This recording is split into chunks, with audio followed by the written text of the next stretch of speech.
ikintu cya kane kigaragara kiduca intege kirakomeye. Kino kintu cya kane tugiye kurangirizaho, ijambo ryo baravuga mu gitabo cya Yesaya igice cya 40 umurongo wa 30, haravuga ngo abasore b'imigenda bazagenda baruhe bacogore banabivemo, ngo ariko ngo bategereze Uwiteka, cyangwa se izindi version ziravuga ngo abiringira Uwiteka ngo bazasubizwamo imbaraga, bazagenda be kunanirwa, baziruka be gucogora. Ikintu gicinega abantu nuko usanga biringira imbaraga zabo, ngo abasore ngo bazagenda baruhe. Abasore ni iki? Ngo ubwiza bw'umusore n'imbaraga ze.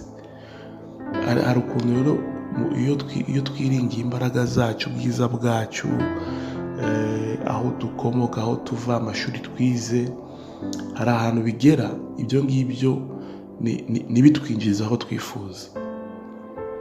Imbaraga zacu, ubwenge bwacu, amashuri yacu bifite limite.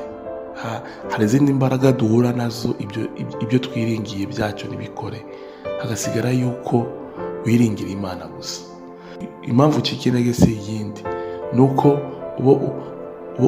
warashize ibyizigiro byawe ejo hawe hazaza kuzahagezwaho n'imbaraga zawe n'ubwenge bwawe n'amashuri wize n'umuryango n'amafaranga wenda waba ufite. Ariko ejo hacu hazaza ntituhagezwaho n'ibyo, tuhagezwaho n'Imana yavuganye natwe, cyangwa se rya jambo Imana yavuze hejuru y'ubuzima bwacu nyiri tugeza hariya.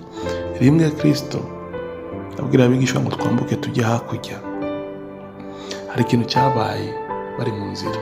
Biravuga ngo bahura n'umuyaga, bahura n'umuraba ukomeye, ku buryo ubwato bwari bugiye kugwa mu nyanja.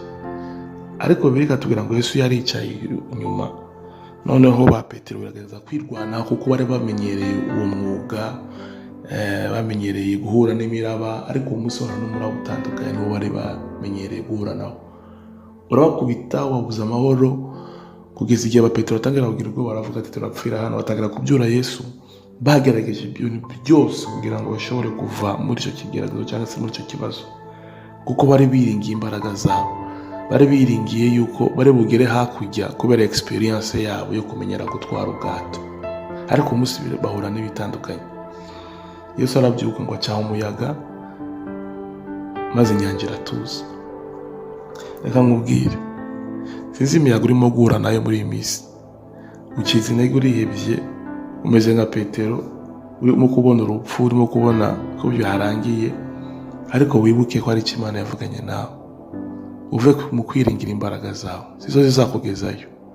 Nubwo Yesu yabwiye Petero twambuke tujye hakurya, ntabwo ari ubwato bwabo bwo bakubageza hariya.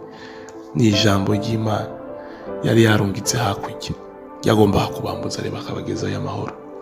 Rero icyo Imana yavuganye nawe nicyo wambukiraho. Ntabwo wambukira ku byo wize, n'ibyo uzi, n'ibyo abantu baguha amapromese y'abantu n'ibindi bitandukanye, kuko birahinduka mu rugendo. Ikidahinduka ni kimwe, n'icyo Imana yavuganye nawe nicyo kizakugeza hakurya. Icyo nicyo twiringira, icyo kidusubizamo imbaraga, icyo tukitugezaho Imana duhamagarira kugenda. Ikidafite limite ni ijambo ry'Imana. Imana ibahe umugisha.